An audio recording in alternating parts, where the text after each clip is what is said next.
Salam kerahiman. Hari ini 17 Februari kita akan baca dari satu nomor, yaitu 995. Kita mulai ya.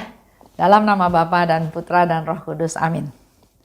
Sungguh tidak mudah terus-menerus hidup dalam sakratul maut. Dipaku, disalib dalam wujud aneka ragam penderitaan. Masih lagi aku dibakar oleh nyala kasih yang berkobar-kobar. Dan mengasihi Allah seperti serafim, meskipun aku hanya insan lemah. Oh, besarlah jiwa yang di tengah penderitaan tetap setia kepada Allah dan melaksanakan kehendak-Nya. Meskipun selalu gelisah di tengah pelangi dan badai dahsyat. Karena kasih Allah yang murni memaniskan hidupnya. Bukanlah hal besar mengasihi Allah di saat sejahtera dan bersyukur kepadanya, ketika segalanya berjalan baik. Yang lebih besar adalah menyembah Dia di tengah penderitaan yang pedih, dan mengasihi Dia demi Dia sendiri dan menaruh harapan hanya padanya. Ketika jiwa berada dalam bayang-bayang Getsemani, semuanya terasa pahit dan pedih. Ia naik tinggi ke tempat Yesus, dan meski selalu mereguk kepahitan, ia tidak sedih. Ketika jiwa melaksanakan kehendak Allah yang maha tinggi, juga di tengah penderitaan dan siksaan yang terus-menerus, ia menjadi kuat. Dan tidak ada suatu pun yang menakutkan dia, karena ia sudah menempelkan bibirnya pada piala yang disodorkan. Meskipun disiksa, ia terus berkata, "Terjadilah kehendak-Mu." Dan dengan sabar ia menantikan saat ia akan diubah mulia. Sebab meskipun berada dalam kegelapan yang paling pekat, ia mendengar suara Yesus. "Engkau adalah milikku, dan inilah yang akan aku saksikan sepenuhnya ketika selubung dibuka." Sungguh tidak mudah terus-menerus hidup dalam sakratul maut. Memang ya, nggak usah sakratul maut, dalam sakit aja, sakit yang berkepanjangan, atau sakit syaraf kejepit ya. Saya dengar dari adik saya sharing, syaraf kejepit itu pada saat dia bergerak sedikit aja itu rasanya udah sakit sekali. Duduk nggak bisa, tidur nggak bisa, apalagi bergerak, apalagi jalan. Serba sakit, serba nggak enak ya. Itu baru syaraf kejepit. Sedangkan di sini Suster Faustina bilang, nggak mudah terus-menerus hidup dalam sakratul maut. Dalam diary Suster Faustina berkali-kali juga Yesus katakan pertempuran terakhir itu adalah pada saat sakratul maut. Kalau lihat lagi sharing dari beberapa orang, pada saat itu ada roh-roh jahat yang menantikan jiwa tersebut, roh tersebut pada saat meninggal, pada saat lepas. Dia juga berusaha menguasai. Ada sesuatu yang mencekam. Yesus pun mengalami sakratul maut.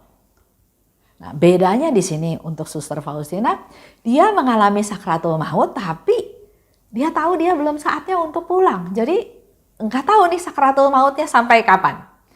Mungkin bisa dibandingkan dengan proses melahirkan. Pada saat saya mau melahirkan anak ya, kan ada rasa sakit ya, rasa sakit di perut, mules. Tapi saya punya pengharapan, pada saat sakit ini pasti akan stop. Sakit ini akan berhenti pada saat bayi itu lahir.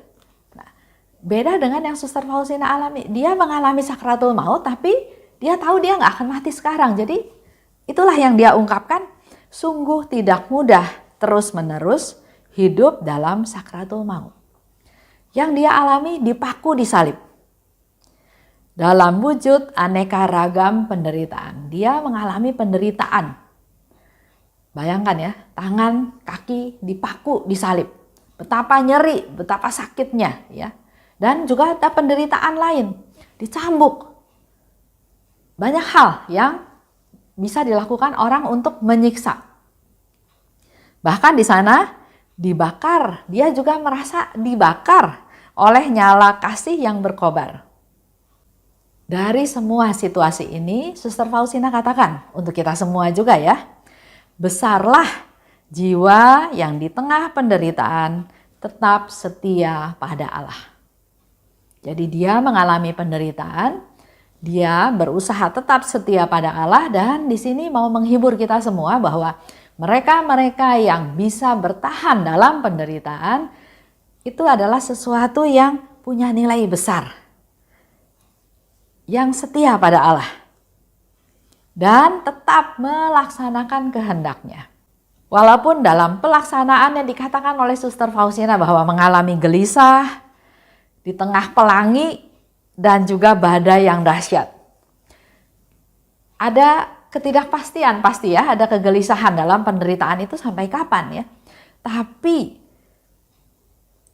jiwa seperti ini adalah jiwa yang besar yang tetap setia pada kehendak Tuhan di tengah-tengah penderitaannya. Karena kasih Allah yang murni memaniskan hidupnya.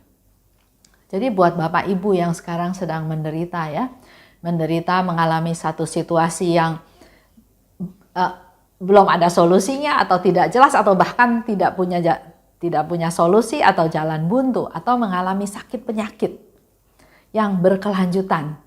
Mari kita minta kasih Allah. Karena kalau kita menyerahkan segala sakit penyakit penderitaan itu pada Allah dan sungguh-sungguh bisa bersyukur pada Tuhan dan merasakan kasih Tuhan, karena Tuhan pasti lebih peduli pada yang menderita, maka semua itu akan bisa kita nikmati sebagai sesuatu yang manis dalam hidupnya. Bukanlah hal besar mengasihi Allah di saat sejahtera dan bersyukur. Memang kita bisa ya gampang mengasihi Allah. Tuhan, terima kasih atas rahmat yang kau berikan, atas kelahiran anak, mantu, anak, cucu, atas kenaikan pangkat, atas gaji, atas macam-macam. Kita gampang untuk bersyukur pada saat kita sejahtera dan semuanya berjalan baik. Tapi yang lebih besar adalah kita tetap menyembah Dia di tengah penderitaan yang pedih. Pilihannya ada di kita. Dengan kita mengalami satu sukacita, apakah kita bersyukur?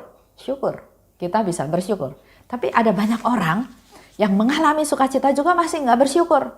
Masih berharap dapat lebih. Nah itu yang paling kasihan. Dalam keadaan sukacita bisa bersyukur, itu baik. Tapi yang dalam penderitaan dia masih bisa bersyukur, itu adalah yang luar biasa. Itu adalah jiwa yang besar, yang mengasihi Allah dalam keadaan situasi apapun. Ketika jiwa berada dalam bayang-bayang Getsemani, semua terasa pahit dan sedih. Pasti ya, kalau kita dalam bayang-bayang kesulitan, kesusahan, penderitaan, masalah, pasti rasanya pahit dan pedih. Ia naik ke tempat Yesus, meski mereguk kepahitan, ia tidak sedih. Nah, di sini jangan mengandalkan diri sendiri. Naiklah kepada Tuhan, bersatulah dengan Tuhan, berdoa, minta kekuatan dari Tuhan. Maka dia tidak akan sedih lagi, karena apa yang kita alami itu nggak ada artinya dibandingkan dengan penderitaan Yesus di salib.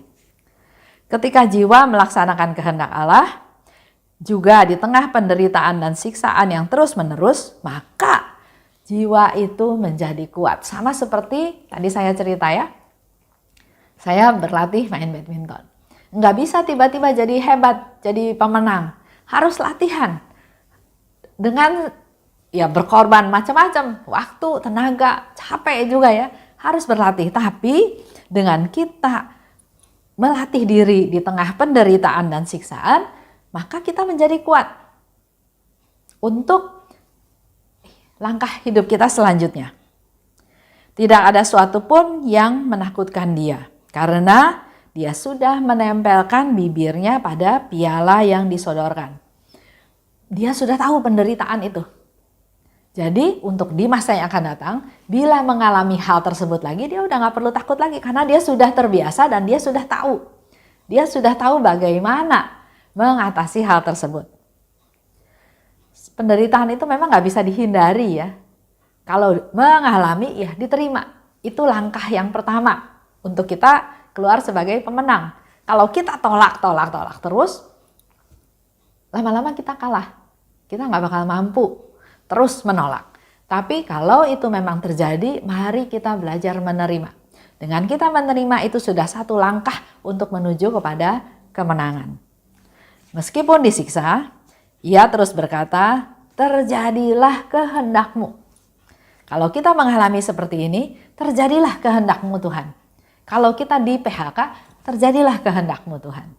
Kalau kita mengalami kegagalan, kerugian, terjadilah kehendak-Mu Tuhan. Karena di balik segala sesuatu itu pasti Tuhan punya rencana yang jauh lebih indah. Seperti Suster Faustina ketemu dengan setan yang mau mencabik-cabik tubuhnya. Pernah ya saya cerita, dia keluar dari ruang adorasi, ada setan yang berupa anjing hitam berusaha mau mencabik-cabik Faustina, mau menyakiti Faustina. Dan dia katakan kepada teman-temannya sesama setan itu, dia bilang, ayo kita cabik-cabik Suster Faustina ini ya. Dan Suster Faustina menjawab, kalau itu dari Tuhan, kalau memang itu kehendak Tuhan, ya cabik-cabik saya nggak apa-apa. Dan ternyata setan-setan itu hanya berusaha menakuti. Dan dia katakan pada teman-temannya, ayo kita pergi. Karena ada yang melindungi. Dan memang Suster Faustina selalu hidup bersama dengan Tuhan, maka dia selalu ada dalam perlindungan Tuhan. Mari kita dengan sabar menantikan saat diubah menjadi mulia. Segala penderitaan, segala masalah, segala hal yang dihadapi ada akhirnya. Karena ini tidak selama-lamanya, ini sifatnya sementara. Dan Suster Faustina mengajak kita semua, mari kita bersabar menantikan saat kita diubah menjadi mulia. Sebab meskipun berada di kegelapan yang paling pekat, ia tetap bisa mendengar suara Yesus. Begitu pula dengan kita. Walau betapa besar penderitaan kita, masalah ya. Contoh, saya menghadapi sesuatu masalah yang besar. Karena saya menghadapi masalah itu, saya nggak mau pusing, saya nggak mau pikirin. Saya hindari. Setiap ada waktu atau keinget hal tersebut, saya hindari, saya nggak mau pikir. Karena menurut saya nggak punya solusi terhadap masalah tersebut. Tapi beberapa hari yang lalu, Tuhan sepertinya menggerakkan. Jangan memending, jangan menahan atau jangan membiarkan masalah yang ada. Harus diselesaikan. Besar kecil itu harus dihadapi. Akhirnya saya coba duduk, saya coba buka masalah itu, mulai dipilah-pilah. Tadinya saya nggak mau tahu masalah tersebut ya. Saya buka pilah-pilah, ternyata Tuhan memberikan pencerahan. Dan ternyata Tuhan memberikan solusi untuk hal tersebut. Memang belum selesai ya, tapi yang saya pikir tadinya jalan buntu, ternyata dengan kita merenungkan, dengan kita rendah hati, dengan kita mau membuka diri, Tuhan memberikan jalan. Dan ternyata nggak sebesar atau separah atau seperti yang saya pikirkan, nggak ada jalan keluarnya. Tuhan memberikan pencerahan.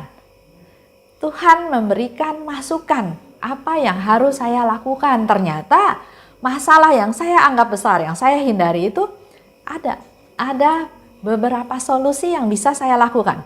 Memang belum selesai, tapi hadapi. Ya, itu yang mau saya sharingkan, bahwa walaupun dalam keadaan yang hitam begitu pekat, seperti Suster Faustina katakan ya, kegelapan yang paling pekat, tapi saya tetap masih bisa mendengar suara Tuhan Yesus. Dan Yesus katakan, engkau adalah milikku. Kalau kita miliknya Tuhan, enggak mungkin Tuhan akan sia-siakan. Enggak mungkin Tuhan akan biarkan. Ingat, ada Tuhan yang memiliki kita, yang tidak mungkin membiarkan kita jatuh tergeletak. Dan inilah yang akan kusaksikan sepenuhnya ketika selubung dibuka. ada iman ya. Jadi Suster Faustina katakan waktu selubung dibuka, waktu kegelapan itu sudah hilang, maka dia akan bisa melihat bahwa memang dia dalam pemeliharaan Tuhan, dalam lindungan Tuhan, dalam kasih Tuhan. Yang kita perlu lakukan adalah kita perlu sabar supaya kita diproses menjadi mulia. Dan satu hal lagi tadi dikatakan, walaupun kegelapan itu begitu pekat, tapi saya masih bisa mendengar suara Tuhan. Datang pada Tuhan, berdoa pada Tuhan, dan Tuhan Yesus katakan, engkau milikku.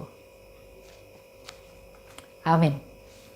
Dalam nama Bapa dan Putra dan Roh Kudus, amin. Oh luka kerahiman, oh hati Yesus, sembunyikanlah aku di dalam lubuk hatimu. Laksana satu tetes darahmu sendiri. Dan jangan biarkan aku terlepas dari situ selama-lamanya. Kurunglah aku di dalam lubuk hatimu, dan ajarlah aku mencintai Engkau. Tuhan, mampukan aku memahami sepenuhnya siapa dirimu. Bawalah aku masuk ke dalam rengkuhan mesramu, sejauh itu dapat ditanggung oleh kodrat insani. Amin. Dalam nama Bapa dan Putra dan Roh Kudus, amin. Salam kerahiman.